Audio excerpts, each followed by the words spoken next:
Lesson 4.6, the fundamental theorem of algebra. Our essential question. How do you use the fundamental theorem of algebra? So first we're being asked, how many solutions does each equation have? To be able to determine that, we first need to figure out what our degree is. So looking at our function, the highest exponent gives us the degree. So this problem would have had a degree of 3. According to the fundamental theorem of algebra, because my degree is 3, that means that I will get 3 solutions. Now it doesn't say what type of solutions. They might be repeats, they might be imaginaries, they might be reals, but we are definitely going to get 3. So looking at this function, how many solutions are we going to have? Because the highest exponent in this is 4, we know that our degree is 4. And since our degree is 4, we know that we are going to get 4 solutions. We are now being asked to actually find all of the zeros. Because our highest degree is 5, we know we're going to get 5 solutions.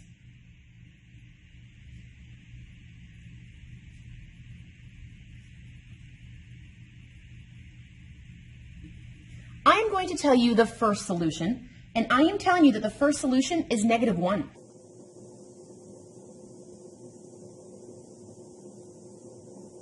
So if I know x is -1, we can use synthetic division to see what we had left. So here is my synthetic division square. I am telling you that -1 is a 0. So highest exponent was a 5, so his coefficient goes first. There is no 4, 3, 2, 1, none. So we need to do synthetic division. We carry down the 1, we multiply diagonally, we add vertically, multiply diagonally, add vertically, multiply diagonally, add vertically, multiply diagonally, add vertically, multiply diagonally, add vertically. The fact that we ended with a 0 proves that this really was a 0. I gave you a correct solution. This is what we have left when this 0 was divided out. So if you divided out a -1, that means x plus 1 was a 0. What was left when that 0 was divided out? That is this solution. The highest exponent was a 5, which meant this would have been an exponent 4, and the exponents go down in descending order. You would have been 3, 2, 1, none, which meant it was a constant, and then this is our remainder. So the 0 was factored out.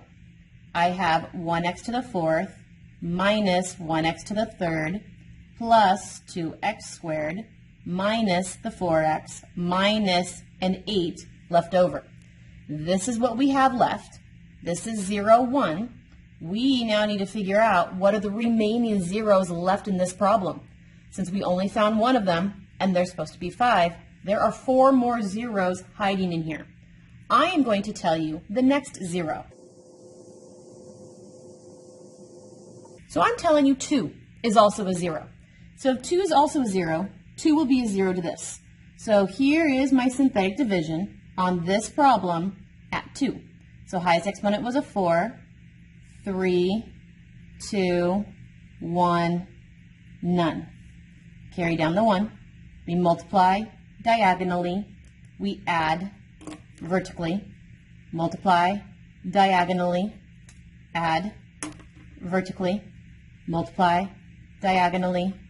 Add vertically. Multiply diagonally. Add vertically. Our remainder ended up being a 0, which proves I gave you a correct 0. This really is a 0. What is left over after the 0 was removed, after the 0 was divided? Highest exponent we started with was a 4, so that meant he was in exponent 3. We go down in descending order. So 3, 2, 1, none, remainder. So we already said x plus 1 was a 0. If 2 is a 0, that meant x minus 2 was the factor.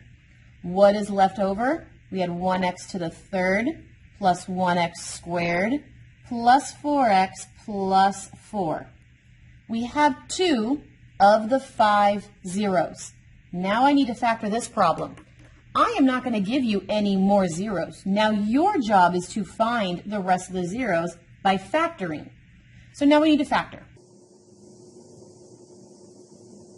Because there are 4 terms, we can straight up put it into an area model.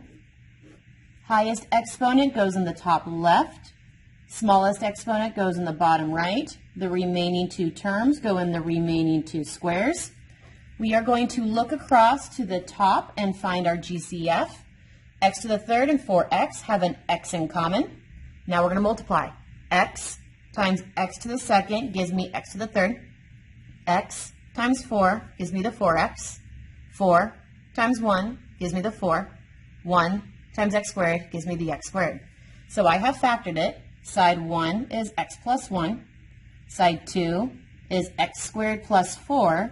You cannot forget the other 2 factors that we already had. You already had an x plus 1, and you already had an x minus 2. So these are all of our factors. Can I factor any of them further? They are 2ers. It is a difference. I cannot square root. He's done. 2er, not a difference. Done.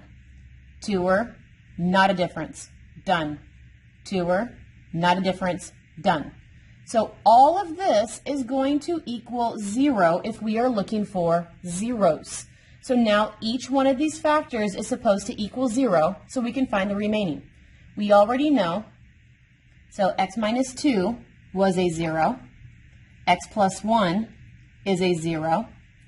X squared plus 4 is a 0. And x plus 1 is a 0. So we're going to solve for 0, solve for x on all of these.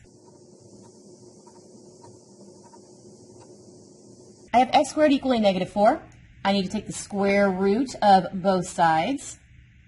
So I have x equaling, I chose to take the square root. If I chose to take the square root, I need a plus or minus because I have 2 answers now.